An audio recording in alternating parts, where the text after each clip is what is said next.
Hello, you're listening to Rabbit Radio Playhouse. I'm Claire Spratt, and in this episode I'm chatting to actor David Lonsdale about his career.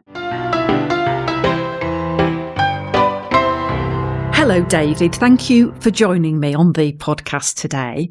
So let's have a chat about your career. Yes. Going back to the beginning, when did you know you wanted to become an actor? I think the first time I made the actual decision was probably when I was at secondary school. I'd done lots of amateur theatre and stuff like that. Didn't really occur to me to be an actor then. But when I got into doing A-levels at school, I kind of realised that I couldn't think of anything else to do, basically. Didn't know which university course to go into. Went into the careers room at school and said, I want to be an actor. And the careers master said, don't be so stupid.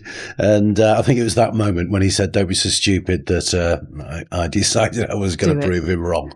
So yeah, it's about then. You went on to drama school. Yeah. You went to Guildhall. Went to Guildhall. Yeah. Was there anybody else at the college that's now gone on to be famous like yourself?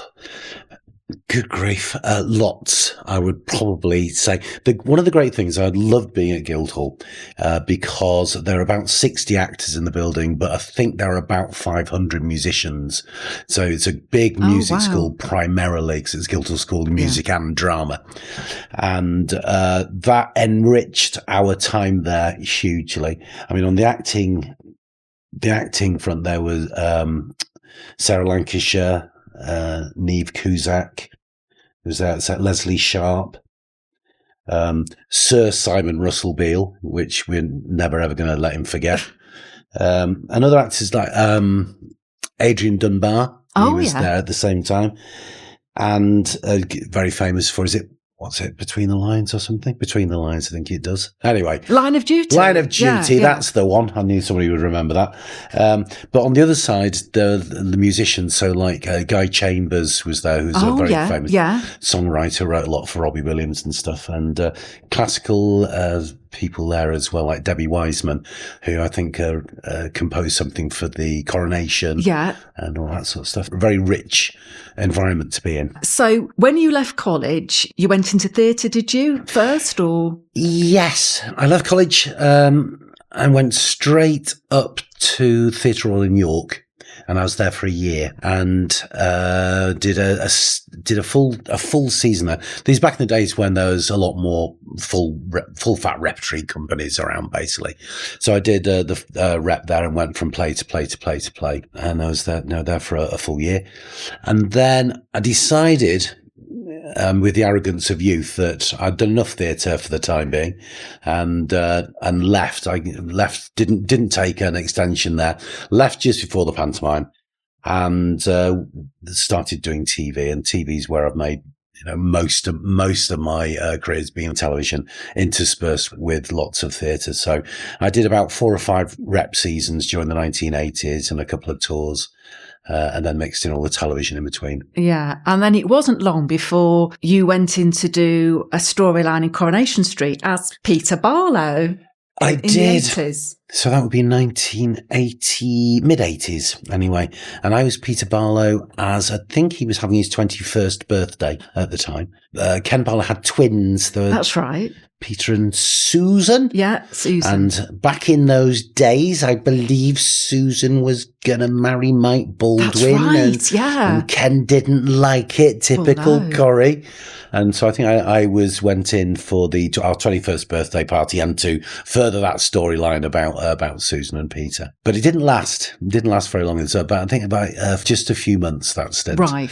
Because the actress who was playing my sister left the show. So what was it like in Corrie then? Because there was only 2 episodes a week, wasn't there? Mm-hmm. And it was such a massive show. I mean, everybody watched Corrie. Yeah. In those days, it was the glory days. Was that quite exciting to get so early in your career? It was, but strangely, I'd just been at Guildhall. I mean, at college, university. And so I don't think I had a television for 3 years. Oh. And so Coronation Street wasn't quite as big a part of my life as indeed most things, wasn't it? So I turned up, and it felt very nostalgic, because it's almost like an element from my childhood years before. Yeah. But it's really strange, because I shared a train home with Jean Alexander after my first day filming there, and it was only there where I straight home. I was actually somebody who was walking amongst these otherworldly beings, these hugely famous people. But in those days, it was very different than it is now, because there are only 2 episodes a week. Yeah. And we had a rehearsal day and all this sort of stuff. And it was a much more laid back in those days, because I have done it since, and it's changed a lot. Yeah. But a fantastic experience, and especially because as you say, you called them the glory days, but certainly a lot of the characters who were around in those days, we can all still remember, even though it's 40 years ago. You did a bit more telly after your Corrie stint, and then in 1993, you were offered an episode of Heartbeat. I remember the audition like it was yesterday. There was a character I used to do in the car to make my brothers and sisters laugh and to annoy my parents, probably. And when this character came up, they said, I think the breakdown was naive and country loving and a little bit slow and all that sort of stuff. And so I just trotted out this character I've been doing for years as a teenager.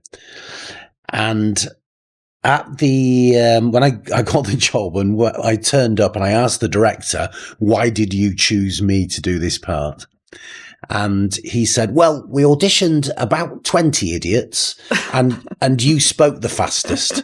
So literally because we think of people who are being slow, they talk slowly, and I don't talk slowly. And so I managed to turn David's lines into something which they could fit into an episode. So basically I got the job because I spoke fast. But you got the job, and you were the main featured character in that particular episode. Yes. And it was quite a memorable one, wasn't it? We remember David sitting on the tractor with his cardigan, Manfred Mann playing My Name is Jack, and we all just fell in love with David. And it centred around badger baiting. Yeah, I remember. Harold Cross from Brookside was the bad guy. Yeah. And you nursed a sick badger back to health successfully. And quite early on in the series, it was about series 3, I think, wasn't it? It was. They filmed series 2 and 3 together. The first series, was filmed as a standalone, and then they recommissioned, and they filmed series 2 and series 3 together over an extended period. And the badger, I remember the badger nursing it back to health. The original idea was I'd have a real baby badger to work with. Until the animal person or the stunt person pointed out that a real baby badger may get hold of me nose and then not leave go. So we dropped that as an idea. So I had a stuffed badger, which was quite extraordinary. And, it was a very moving episode. It was a proper dramatic episode. Yeah. I mean, David's character and the way they used him developed over the years considerably from that. But it's a lovely episode. To get that first episode, though, it must have been quite exciting as an actor, because you were the central character. Presumably you just thought, it's the one episode, let's make the most of this. And again, rather, as I said, I didn't really watch Heartbeat because nobody really did. By the time we started filming the series 3, I was aware of it. I think it went out on a Friday night, I think, originally. But it wasn't something that I watched regularly. So I was aware of it, but I had no idea what it was going to become. And sometimes you film stuff in advance and you have no idea how this is going to develop a life of its own. It's right, like I was in the Full Monty a few years later, and nobody on that set had the foggiest idea how huge that film was going to be. It was just another job. So at the time, it was a real experience. I loved playing the the lead. So probably the first lead I'd played on TV. Yeah. So, but I wasn't aware of how huge the show was. No. And then it was a couple of series later, you went back again as David. Now, lots of actors have gone back over the years as a different character, but you were still going to be David. So they had you back, but now you were pallied up with Greengrass as an assistant. I think again, this is the same piece of luck here. So the director who cast me first, saying, "Oh, you were the fastest speaking idiot we had," he was directing another episode about 2 years later. And he got the script. He went, "Haven't we had this character in before?" It wasn't. It was it had been written in by a different writer as a different character. And it was almost out of sheer laziness or whatever that they decided rather than go and recast the character, they'd just get me back. So that was a complete fluke. So they got me back. And they changed the name of the character. And it was a piece of good fortune that it was the same director doing that episode who went, "Hang on, we've had this character before. Let's get that guy back in from the baiting episode." Yeah. And I noticed they put you in a badger jumper when you... Which was made probably at great expense. At great expense, I would guess. Yeah, it was lovely. And I don't think it was the first episode when I returned, because I think that was when Niamh Cusack, Nick's wife, died. That's right, yeah. But the episode after that, what happened, Bill Maynard, bless his cotton socks, he'd spent years working on his own, basically, with the dog, Alfred. And I think he was running out of things to say to the dog. So I've got to be quite modest here, I'm afraid. I have to take this to be quite humble. I was a replacement for the dog to a great extent because the dog didn't talk back and I did. Yeah. And that worked better. Yeah. So that snowballed from then. And they slowly weaned you in a couple of episodes. Yes. Then another couple, then another. And then by about series 8, I think you were a regular then, and you were in as a full-time character right through till the end of the series. I mean, I never, in those early days, I didn't get a regular contract or anything. Just the script writers were told they could write for the character if they wanted, and they decided they wanted to write for David. Yeah. And so the scripts just kept arriving. But I didn't actually have a regular contract guaranteeing me a certain number of scripts for 2 or 3 years after that. It was left up to the script writers. But it was so much easier to write for Bill, who was obviously such a huge star and such a mainstay of the show. It was easier for him to have a sidekick. And so that worked really well. Yeah. And the script writers spotted it was easier to do that for all concerned. And then that developed into a comedy subplot of the show, which became, a feature. Yeah. As an actor, was that a comfort having that stability of a regular income for you? Because a lot of actors, they like to go role to role, don't they? Yeah, I mean, I've often asked this question, in retrospect, would you have stayed for so long? And it's a question which lots and lots of actors get asked. It worked perfectly well for me. I was living in London in those days, and we were starting a young family, and it gave us the opportunity to move back north, which is where I come from, rather than stay in London.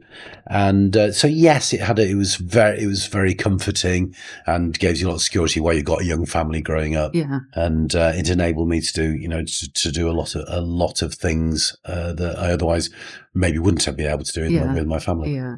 But you did get to work with a lot of other actors because they were changing the cast every episode. Apart from the regulars, new actors were coming in all the time. Extraordinary. I mean, it's one of those jobs that used to employ a lot of guest artists. Yes. And we'd have between maybe 6, 7, 8 guest artists every single episode. And these we had a lot of famous people like Lulu and David Essex and Gary Barlow who used to come in, Charlotte Church, and used to come in. But there were just a lot of jobbing actors, a lot of very good actors turned up. Daniel Craig, for example. Yeah. Benedict Cumberbatch. Yeah. I mean, these people it was one of those jobs, rather like people always say the bill was. If you hadn't done the bill, you weren't acting back in those days. But virtually not all actors, but a lot of them passed through our rehearsal rooms. Was there a guest star that the cast and crew saw on the list coming up that you all got a bit excited about? Like, look who's coming next week?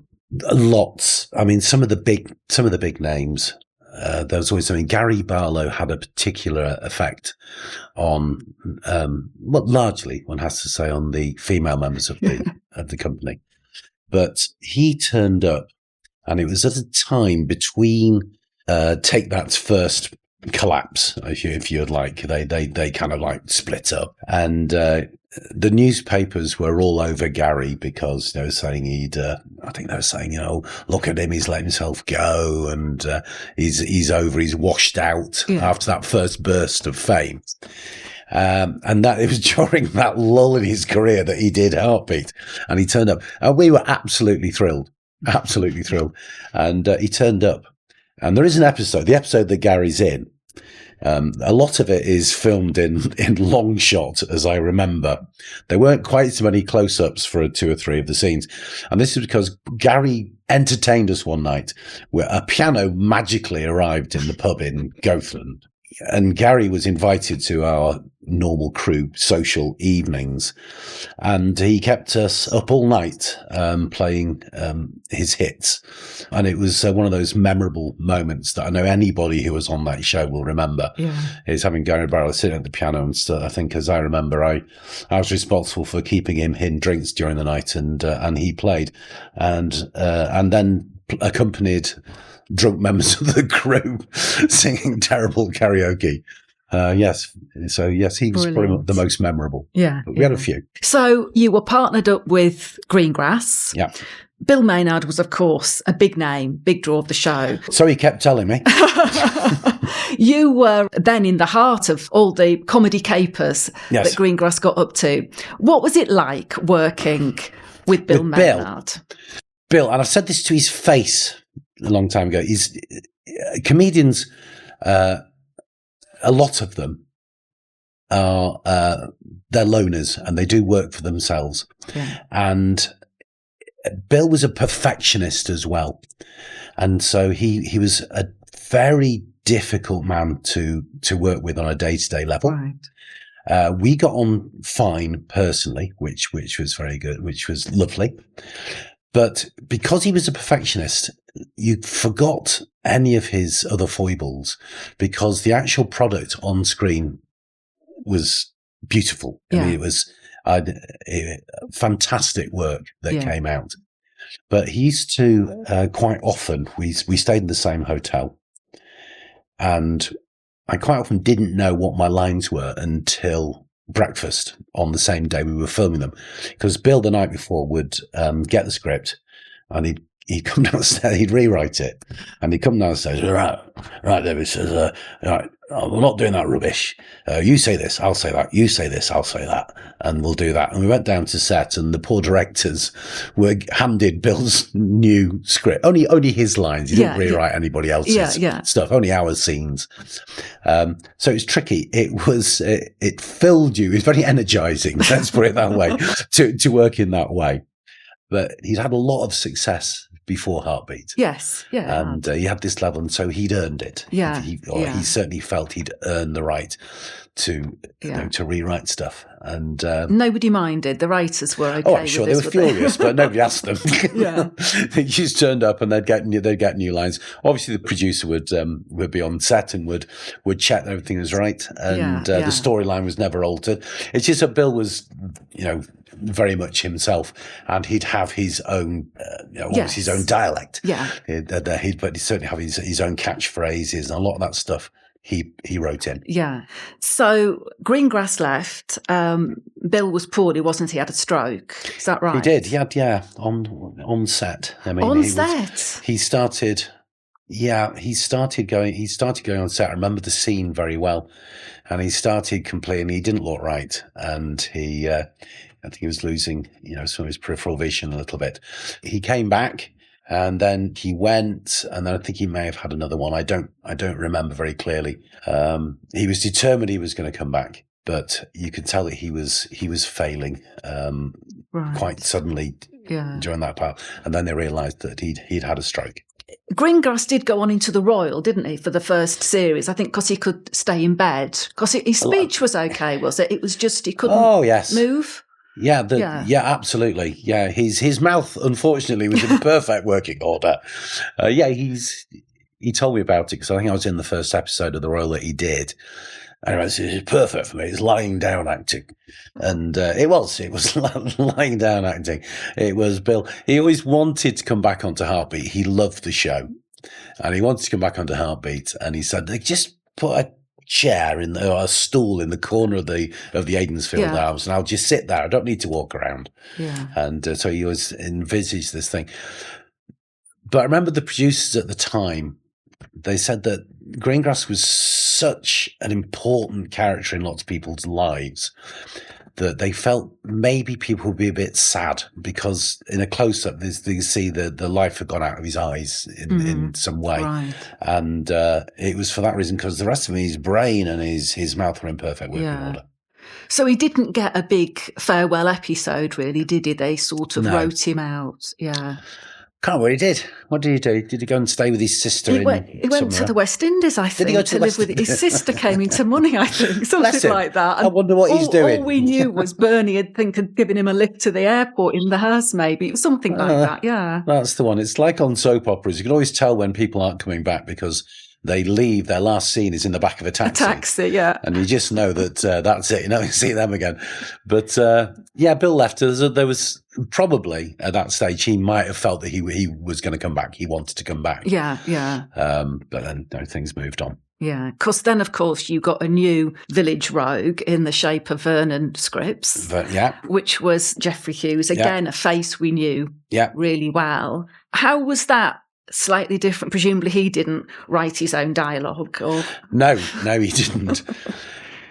It was strange because Vernon Scripps was a much more urban character in as much as he wasn't a Greengrass who was... No poaching. Yeah, exactly that.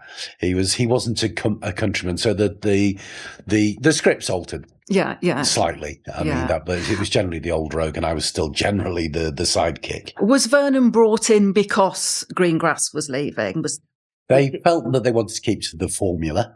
The formula at that time was, when you look back at the episodes, because they're still being repeated, you look back at the episodes and it's quite clear they didn't want people to get together in any romantic sort of way. So most of the village was a will they, won't they type thing. Apart from me, I never got near anybody on a romantic way.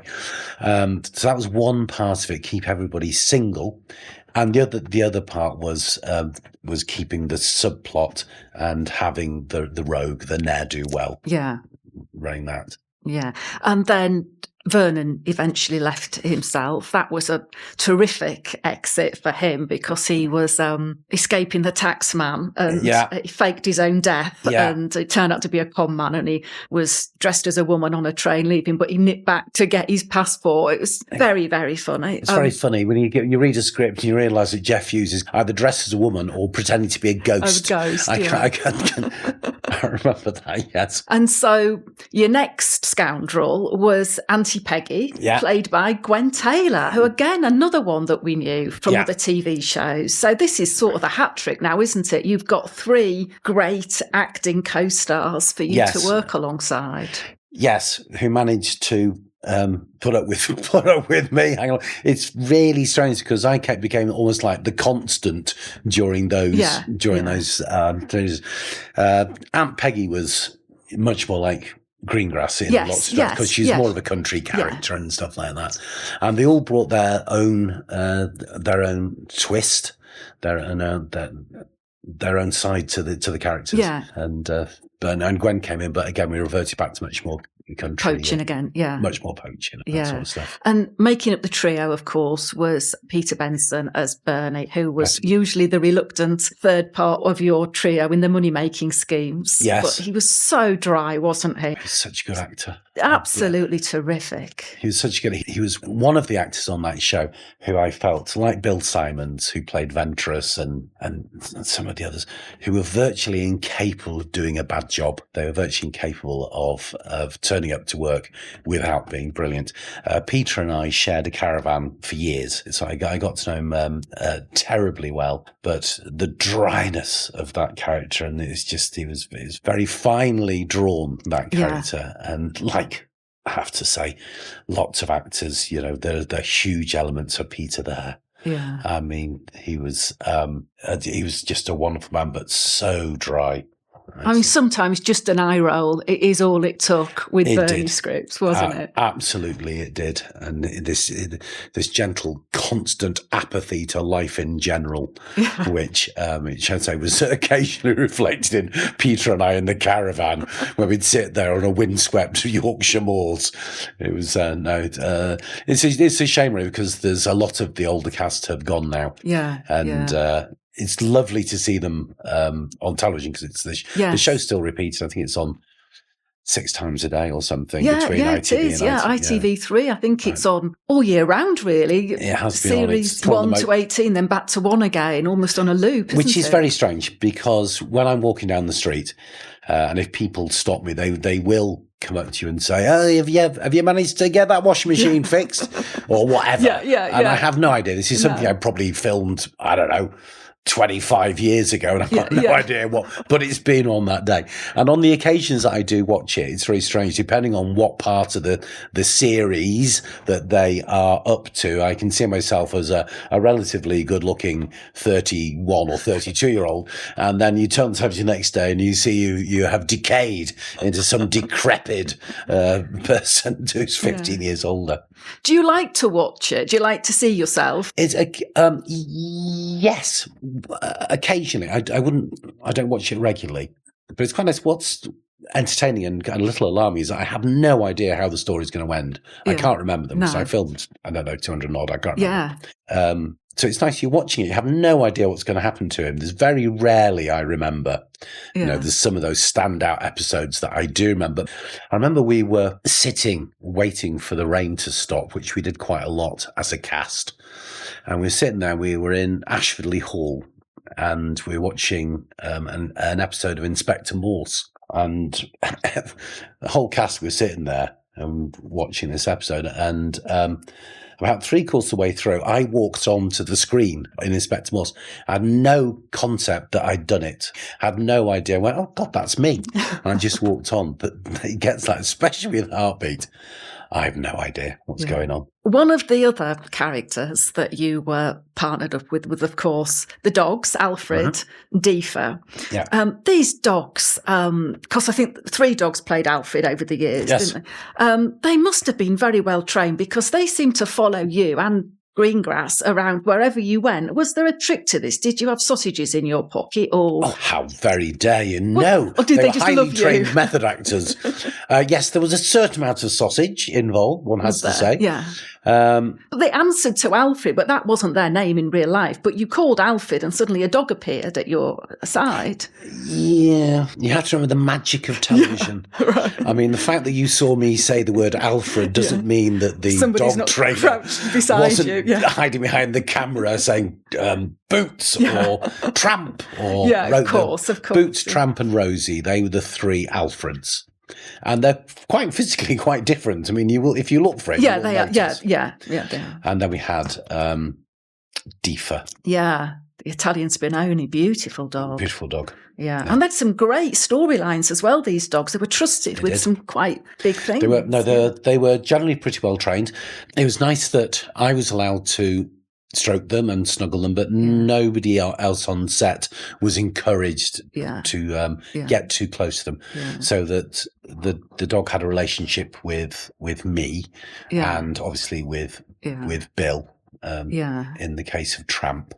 So yes, we were very, very close, but because they'd often sit gazing up at you lovingly, these dogs. Now, the guy who owned, once the series finished, the guy who owned Greengrass's red truck, which turned into my red truck, a guy called Arthur, and he lived up in the northeast, and he ended up buying or inheriting Deefer. And I think maybe one of the other dogs, I'm not sure. Oh, wow. And so he's called me. He's called me when they've passed on, which was really sad, but very nice of him. So the truck and the doggies ended up living together on a farm way up in, I think, in Northumberland. Oh. Let me ask you about David as a character. Did you base him on anyone? Where did he come from? He kind of developed, I mean, the original script way back with the Badger episode, it was set out very clearly that he was very naive and very easily led. But in the first episode, there's a scene when he was obviously terrified of going into the pub. And he had a huge panic attack. We know it as these days, when he had to go in the pub because his mum had been knocked down, I think. And so there were certain character traits which were established, and they were just set in the script. But the rest over the years, it was a mixture of what the actor puts in, and then the scriptwriter watched the episode and they say, well, that kind of works, and then they would write that into the next episode. But what it based on, it's the same. It's a heartbeat all over. That generally it had a good heart, and that was reflected in the characters, very character driven. That even though, like for example, Blaketon and Greengrass didn't get on very well, but you could tell they still had affection for each other. And David's character, I think everybody loved him and put up with him. If I needed to categorise myself as a village idiot, that wouldn't have been far off. It's one of the things that gave the show such warmth, is people's acceptance of that stuff. Yes, yeah. Did you have much of a say in how he progressed over the years with the writers? I say it developed almost like organically, is that the level of comedy moved in, so you virtually wouldn't recognise the character from the beginning until 5 years later, because the level of comedy developed over the number of years. Did I have a say in a lot of the actors? If they didn't like something that was in the script, it would be presented back as saying, I don't think this fits in with what I've been doing for the last 5 years. And that was generally taken into account. Yeah. Because, you get writers in, they do an individual and they work terribly well, fantastic script team. But sometimes you have to say, I'm really going to struggle with this because it's not part of my character. Way back when Nick Berry was in it, I remember doing a scene when he had to completely lose his rag and assault David. And it wasn't in his character at all. And so there's yes, you do have some input, but generally, follow the script. So after 18 series, the show was cancelled. Yeah. How did the cast and crew find out? Had you filmed series 18 and you were told afterwards, or did you know during? It was during the last few episodes that we were filming, and there'd been rumours. I mean, you remember by 2008, there was a huge financial crash, and ITV, in common with lots of other commercial organisations, took a big hit. And Heartbeat had been around for a long time. It was not a cheap show to make. And so there were rumours that they were looking for different alternatives. Now, I do not blame them. It's their show, their channel, and they have to make commercial decisions. But I think we were told towards the end that there had been rumours going that they were going to let it go. But I think one of the things that, if you notice what happened when Heartbeat stopped, what replaced it was something which is obviously much more commercially viable, and it was the results show for the talent shows that were on the Saturday night. And this is something which has carried on. And, Hand in Your Heart, good. So it was a good drama. It had a really good run. It was very, very popular. But you can't compete with phone-ins, which generate income in that respect. So I think the writing was on the wall for a while about that Sunday night slot. It used to be, it had London's Burning and lots of other big drama series which went in on a Sunday night. And ITV just had a different plan for the Sunday nights. And, you can't blame them for that. It's a commercial organisation. Yeah. Presumably, everybody was a bit upset about this, though. Yeah. It's just because it felt like it was going to go on forever. Yeah. Because I think it could have gone into the 1970s and moved on a little. Listen, I go back to Goathland, which is where we filmed, and on once or twice a year, and we for a car rally there, and me and Trish Penrose go back, and Vanessa Hay here, and just try and get a few people back. And there's normally, we're there for 3 hours. There's like a 3-hour long queue, which comes there. It's still terribly popular, but it's very strange how many people say, why didn't it go into the 70s? Why didn't we go? It couldn't go back. We couldn't start Heartbeat again. It was in the 1960s for 18 years. I mean, how did that ever happen? But yeah, that would be the obvious thing. Would be if anybody wanted to do it, would be to completely reinvent the show 10, 15 years on from when it stopped. I mean, I think it might have been nice for the viewers if maybe they just finished it off with an extended Christmas special or something to sort of tie up loose ends and said goodbye. It was a bit of a cliffhanger, wasn't there? It was. I mean, you've got poor old Derek Folds playing Blaketon, having been impaled by a bit of farm implementation, and they said, we have to find out next series, but of course next series never happened. No. Do we ever know what might have become of him? Had the writers decided? That I don't know, but of course he survived. We had to. It's really weird because every now and then I say, I wonder what David's up to these days. And it's something which does occur to me because I played the character for so long. And even like in the intervening time, all the rest of the stuff in the theatre that I've done, every now and then I see something on TV or I get a letter from somewhere. And I think, I wonder what he is up to. Where he in the 1970s and how things had changed. Yeah. As far as I'm concerned, Blaketon survived. Yeah. Oh, he'd have to. He was in it from day one. They couldn't get rid of Derek Folds. Yeah, couldn't get rid of him. So did you get the opportunity to take a keepsake or anything at the end, or did you think we're going back? So you didn't nick David's cap or anything? I knew that we weren't going back. Okay. I mean, the one reason I know we weren't going back is that I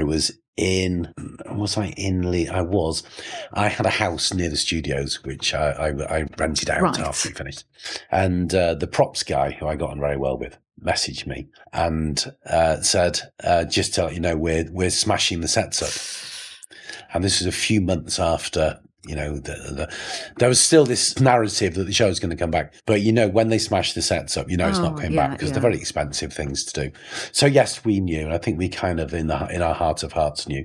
So I went round to the studio that day and I retrieved the door knocker from David's front door, which is a little fox door knocker. And I got his cap. I didn't take his jacket because the costume department took that back because they were unsure. But David had I think he had 3 caps. Right. And so I have one of those. And I have a few props, not stolen ones. But props which we had made, which were offered to me. So I still have some of those in my. That's nice. In the at the house. Yeah. So looking back over the years, obviously you did a lot of episodes. It says online that you did 259. That's a lot. This might be impossible to answer, but do you have a favourite episode or series, maybe, or era of Heartbeat? I loved working with Bill. Having said, how difficult it was challenging, especially because I was less experienced in those days. I loved working with the animals. I got to handle, again, if on the occasions I watch it, I went, oh, God, there's me with a goat, or there's me with a piglet, and all this sort of stuff. But I got to handle and work with a lot of animals. Yeah. A lot of the animals. I really enjoyed that side of it. There was an episode, it was a zoo. I did a travelling circus. Yeah. And there were zebras running all over the place. And camels, and camels and that. Bread and Circuses, it was called. See, that's one I very rarely remember the names of. I remember that. There are a couple of the old Greengrass ones, which I remember. There's individual ones. I loved working with a puppet called Enoch. Oh, Enoch. I loved Enoch. And that is one of my favourite bits. And strangely, there's one of the Enoch scenes, which even though it's 20 years ago, is it 20 years ago, 50, I don't remember, is still on my show reel because it's just lovely. I just loved working with her. Yeah. And Vernon runs him over and David says, you never liked him. Remember? Rat. Yeah.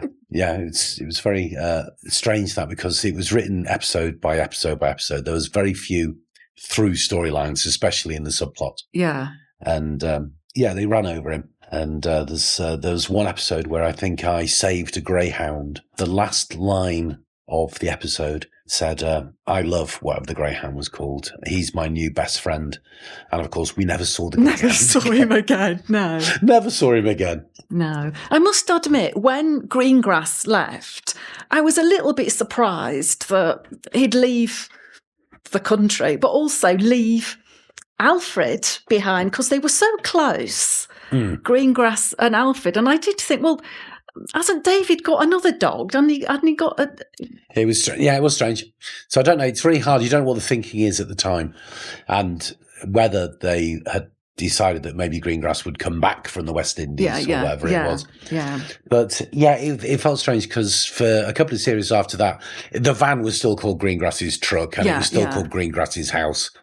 And obviously Alfred was there, and it took 2 or 3 years, and then eventually became David's van and David's house. And because I think I inherited it, as I remember, or was I just looking after it until Greengrass came back? Can't quite remember. But yeah. Yeah. And knowing how popular the series was, and in fact still is, a few years after the TV series ended, you wrote Heartbeat, the stage play, and you toured it, and obviously starred as David. Yes. Was that a new story, or was that based on any episodes? It was not. It was a new story. This was something I was approached by a producer who I had worked with, and I have worked with many times since, in Stoke-on-Trent. He's a theatre producer in Stoke. A guy called David Graham. He toured a lot of TV spin-off stuff like Rising Damp, and I think he did Dinner Ladies. I can't remember. A lot of stuff. He toured around, and he approached me with this idea, and then out of the blue asked me if I would write it, and I hadn't written anything before. So we toured that, I think, about 2016. So no, they were new ideas. They were new ideas in a way. And it was strange. It was difficult in as much as we didn't know which members of the original cast would come and do the tour with us. And that proved to be more difficult than we thought. I say a lot of the actors were of an age when they didn't really want to tour. It's hard work. It is, yeah. Really hard work touring. And especially if you're moving digs at night after night after night. So the script went through 4 or 5 manifestations, shall we say, as members of the original cast said they would do it, and then they decided they didn't want to do it and stuff like that. So we wrote it with just Stephen Blakely, and we had to recast Gina, and we had a new lead policeman and stuff like that. Yeah, it was entertaining, I have to say, and it was a very steep learning curve. And if we ever did something like that again, we would go down a different direction. But Heartbeat, it worked very well as a stage play. Yeah, because of the atmosphere and stuff like that. Did you have an Alfred in it? Yes, Alfred was the comedy subplot in many respects that we had. It was obviously a toy dog. Right. And we referred to it Alfred, and the audience gone, it's a toy dog. It's obviously a toy dog, but we're still talking to the dog on stage. But it obviously wasn't real because it didn't move. Yeah. And then right at the end of the show, when the audience were so determined that this Shaggy Dog story is whatever it was, the Shaggy Dog story end, when the dog actually moved at the end and started barking at PC Younger. So yes, there was an Alfred. It was a sheepdog, apart from anything else, and so it's just part of the humour of the scenes. Yeah. Was the show popular? Did the audience enjoy it? Presumably, people were missing the TV show. Absolutely, it worked very well in the north, and it worked very poorly in the south, which we weren't ready for. So we went down to places like Bromley and Richmond and stuff like that. There wasn't the same, and I wasn't quite realised that there was so much of a regional variation in the people who watched Heartbeat.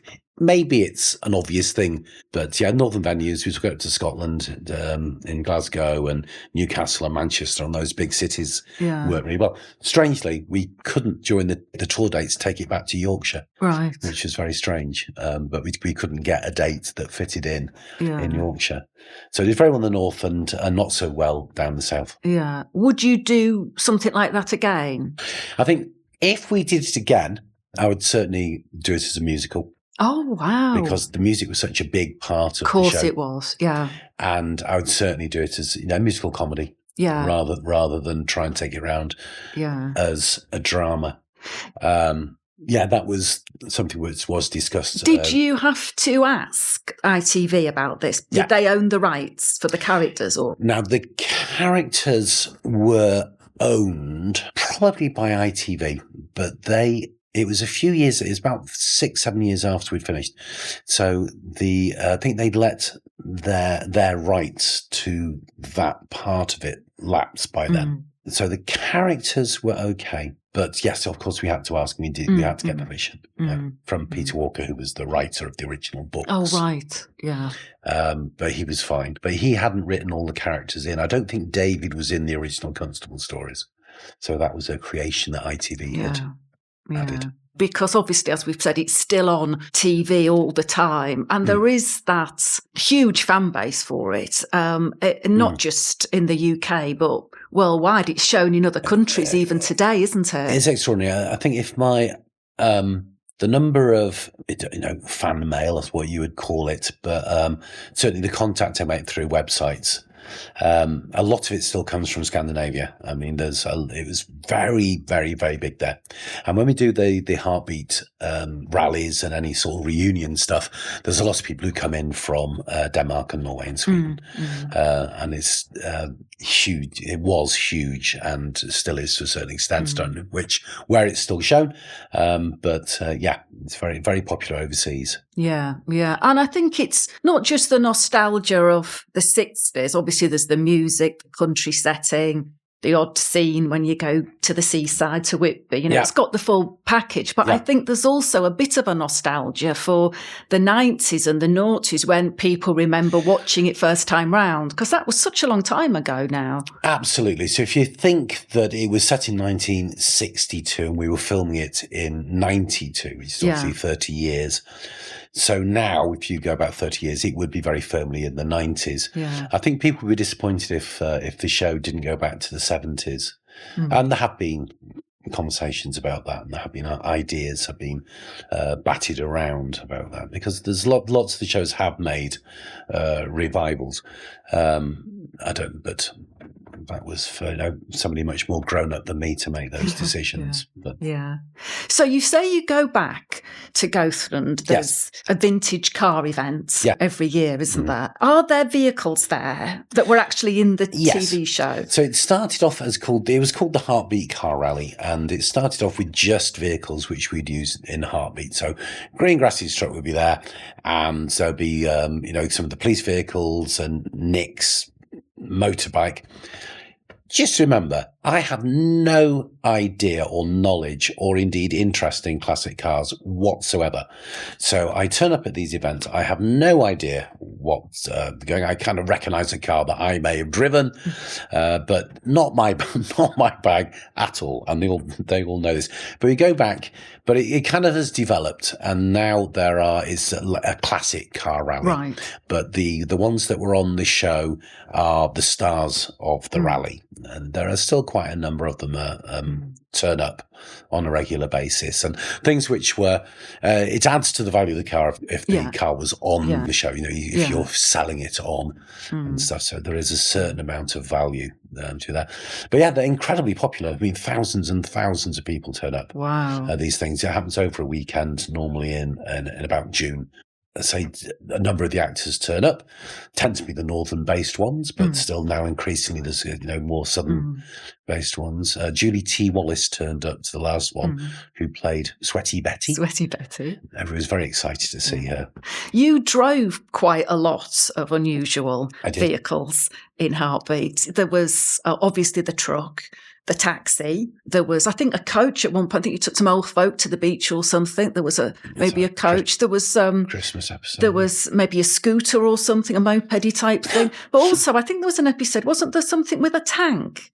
Were you driving that, or did somebody else do that? The most there was a tank one, and the tank strangely just had an armoured personnel something or other, because I remember there was Gina and somebody else was in the back, and we ended up in a pond.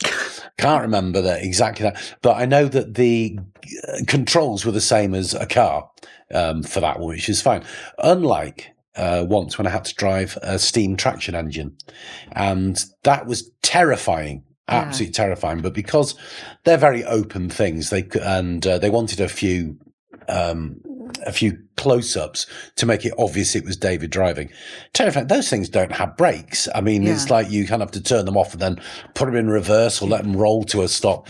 So that was difficult. So I did have a traction engine driver hiding behind me in case I screamed. Did you get a lot of practice in all these vehicles? A certain amount. Yeah. A certain amount. I mean, especially if it was the horses and carriages I ended up driving 2 or 3 times. And so I used to go down to a place just outside London where I'd go and I'd learn. I can't remember, Steve Dent was his name, and he had lots of horses for film use, and all these horses literally you could tell them what you want them to do, and they did it. And I just sat there looking clever, but doing absolutely nothing at all. But it was such a great job for that. The variety and the different experiences that I had were unbelievable. Yeah. So when you go back, obviously you say tons of people turn up. Do you ever get a quiet moment just to take it all in, the memories of filming there and reflecting on your co-stars and whatnot? Yes. We have so many memories. In the early days, the village of Goathland was ours. There were no tourists turning up, very few. And between sort of like October and April, virtually nobody was there looking for Heartbeat stars because the show hadn't developed to that extent, really, in the early days. And then the village was ours. We could walk around and go in and out of the shops, and even go on the steam railway, which goes through there without it being such a tourist experience. But after 2 or 3 years, that obviously all changed quite dramatically. So I remember those days. But yes, even so, you could still, when the crowds went back in those days, and still now, you're driving through, then there are a lot of memories of co-stars, and strangely, I know a lot of the villagers. I mean, they were personal friends, and they're still. I'm very glad to see them, like Bob, who owns the garage, and we filmed in his garage. I got to know him and his family incredibly well, and just various places which you have personal connections with. I still have friends. We go up and visit people in Whitby and in the area still to this day. Because it was such a big part of your life. And some years when I spent more time in Whitby and Goathland and Leeds than I did at my own home. Well, I mean, you were doing, I think, was it something like 24 episodes a series? So it must have been there. It's full, 2 weeks an episode. And so that's 48 weeks a year. So you would get a month off. Otherwise, you were there pretty much all year. You went over to Otley to film sometimes. Otley, that's where the police station was. We used to use real life locations in Goathland for interiors as well, but that changed, and we started moving. There was the Aidensfield Arms. I mean, if you go into the Goathland Hotel, that is the bar.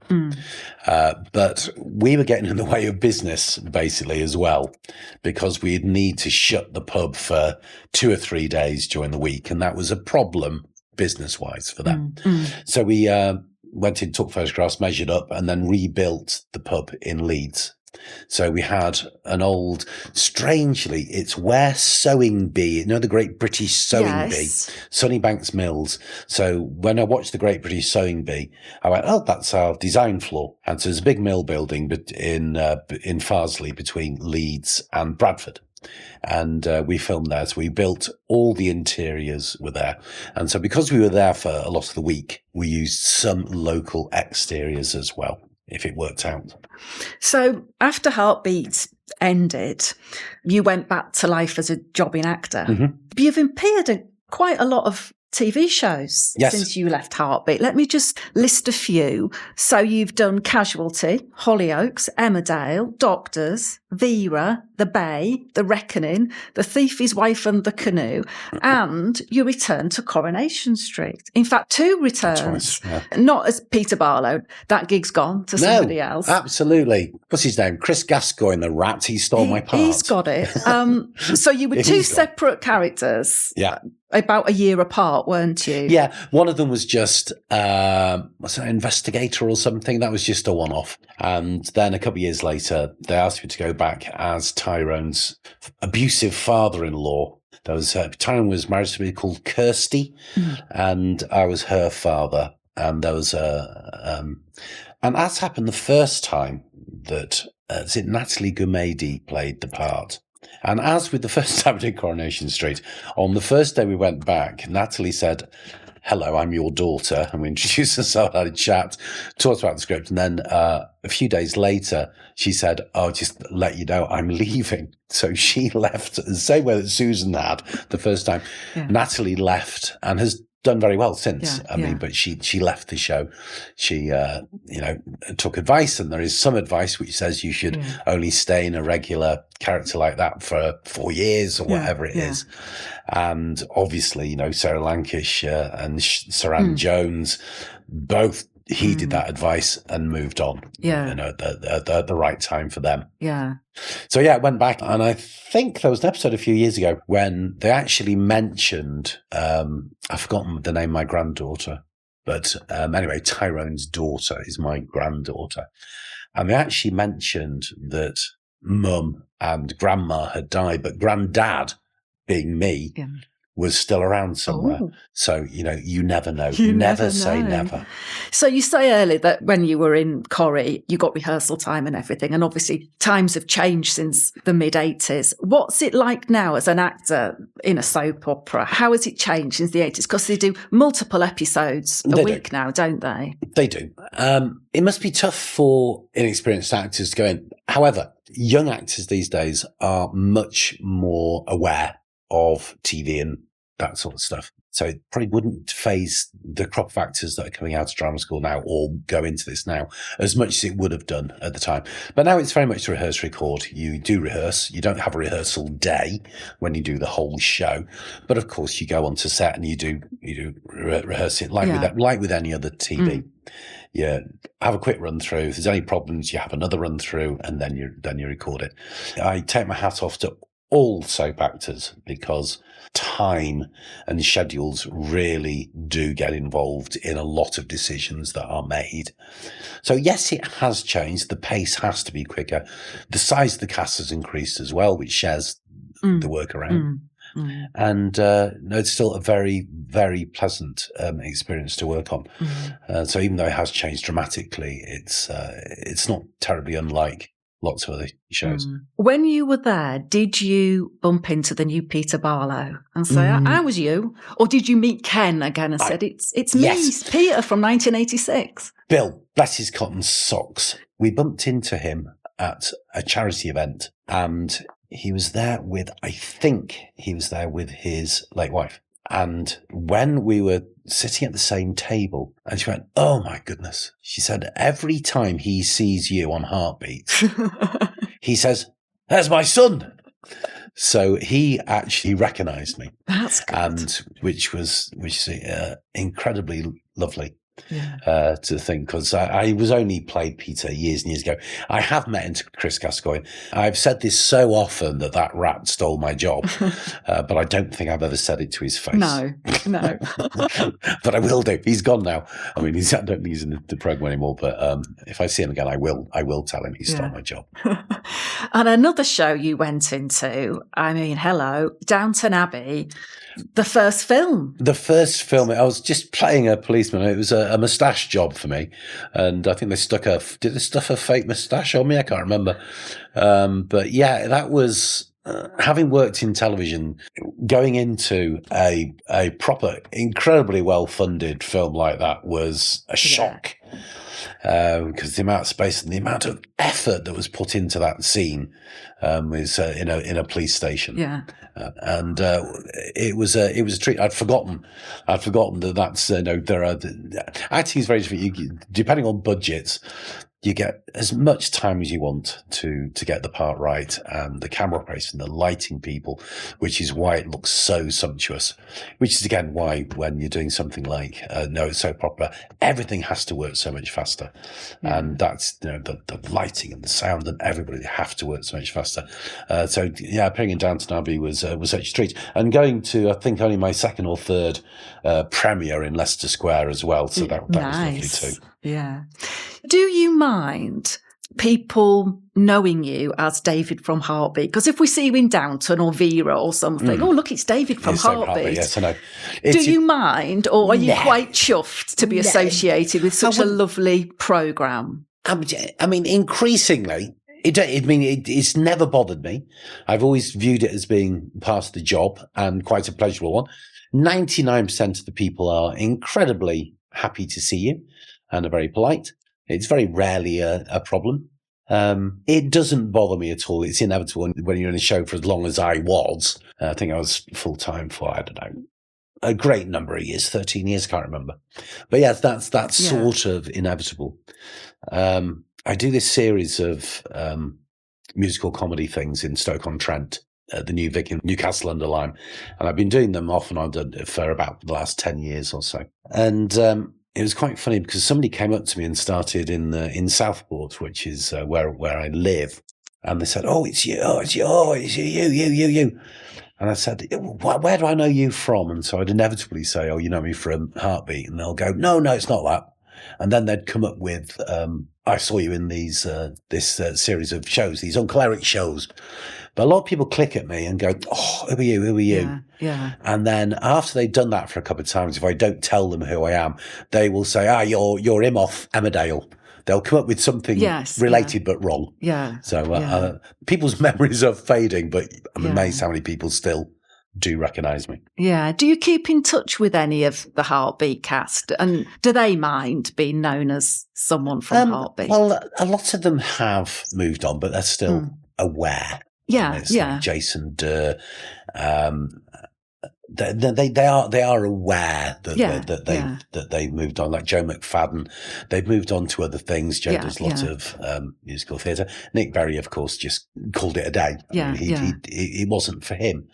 And indeed, it's not for lots of people. But I doubt people know. I mean, I'm in touch with Trish Penrose because she lives quite near me.